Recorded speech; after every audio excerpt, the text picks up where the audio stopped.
global happenings today. We communicate, we analyze global news. Stay tuned. Hello, beautiful people. Welcome to Global Happenings today. Right now, with the way Peter Obi for presidency 2023 is gathering a lot of momentum, and the publicity gathered thus far in the shortest possible period has actually given a hope to so many Nigerians, and also a lot of political pundits are beginning to wonder how possible could it be that the so-called quote-unquote third force could actually upset and possibly clinch the 2023 presidential candidacy as president for Nigeria. But the question now is, how long would he last? How viable would he be? Well, we're going to look at this with a cross section, with a view of objectivity, removing biasness and sentiment from it, because a lot of Nigerians, political pundits, and politicians are looking at the questions that it looks from every indication that the youth have risen to give their voice to Peter Obi. But it's as if it's a case of between Peter Obi and the older politicians. Even if Peter Obi gets the first leap, the likelihood that the next leap may not be his is very high. In a moment, you're going to find out exactly what you mean. Have an open, objective mind, because we're going to deep into this. But let's first of all find out what led to this discussion, or what is leading to this discussion, and what is the fate of the Nigerian youth. Well, according to the news, Dele Owokoya, a legal practitioner and a human rights advocate, has taken to his social media page to discuss the issues surrounding Labour Party, People's Democratic Party, and All Progressive Congress. That's the three major parties right now that is trending on social media. Dele, in his views, explains that Labour Party is going nowhere. I take that again. Dele, in his views, explains that Labour Party is going nowhere, even if by default, perchance, they win the post of the office of the presidency in 2023. Dele Owokoya furthers that the combined forces of APC, please open your mind, APC and PDP will impeach Peter Obi and his vice. If they win, then the speaker from APC will automatically clinch the executive capacity. Dele asks rhetorically for Labour Party's proposed National Assembly members, which he guesses Labour Party has none. Well, this is a quote. Labour Party is going nowhere. Even if by default she wins the primaries, the combined forces of APC and PDP will impeach Obi and his vice. The speaker from APC will climb to executive capacity. Who are LP's proposed National Assembly members? That you know? I guess you know none. Don't be conned into LP.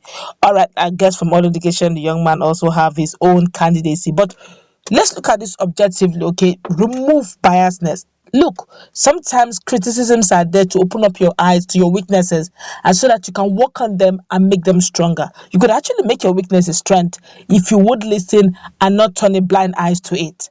Okay, now let's look at what this legal practitioner has said. In all sincerity, he's right. In all sincerity, which was why I was advocating. I understood what Adeyanju was saying then. I understood what Aisha Yusufu was saying, although there was a bit of sentiment involved in Sowore's statement. But I understood when they said that Peter Obi ought to be in Ekiti, trying to see how he can gather hope, gather strength, gather votes, not just for himself, but also for his candidates, and so that he can get as much of his party members into the cabinet, into legislative sector, into executive arms, as much as he can. I can still recall what Umahi said. And a whole lot of them, whole lot of governors said, they will tell you, look, my state is for this. Someone will tell you that don't even go there. My state is for Bola Ahmed Tinubu. It's non-negotiable. Yes, I understand that. And I also understand the youth are saying, your state is you. Only you will vote yourself. The youth have made up their mind that you are not the one that will determine my vote. So, to a great extent, just maybe there could be a bypass for Peter Obi on that. If the youth decide to make up their mind and say, no more, we're going to take this country where we want it to belong, where someone who has vision for it will take it to, they decide to, regardless of stomach infrastructure, decide to vote their candidate of their choice, which may likely be Peter Obi. Just assuming now that it's Peter Obi. Now, if he finally gets in, that's Peter Obi and his vice, does he have any member in the green chamber? None.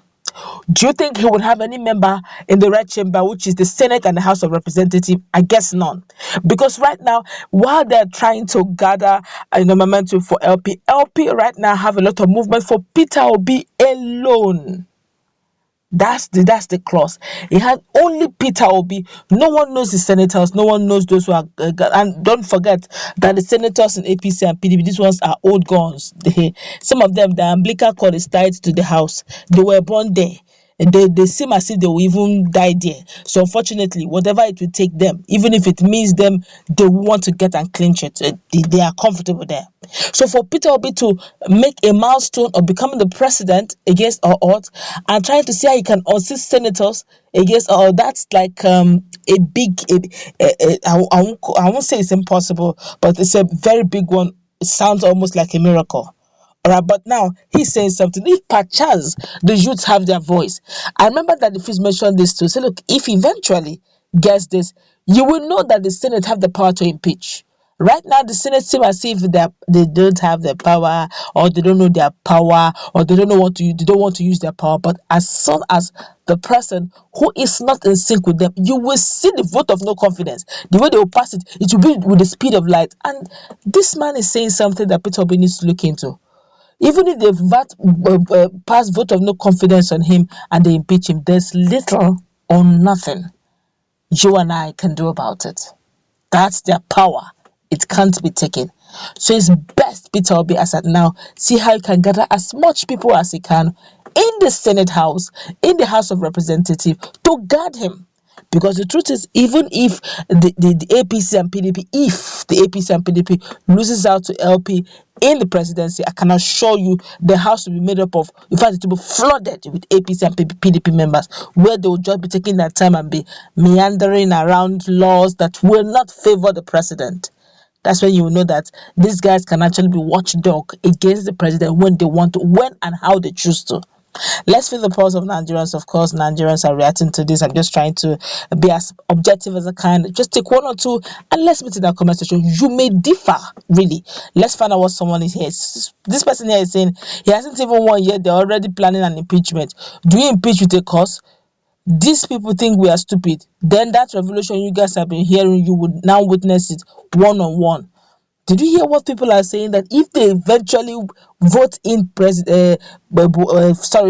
they eventually vote in Peter Obi and they impeach him arbitrarily, despite what this dispensation have done without any impeachment move, that they will hear and see the revolution that they have been hearing about. They will see it in full-fledged action. Well, I don't know.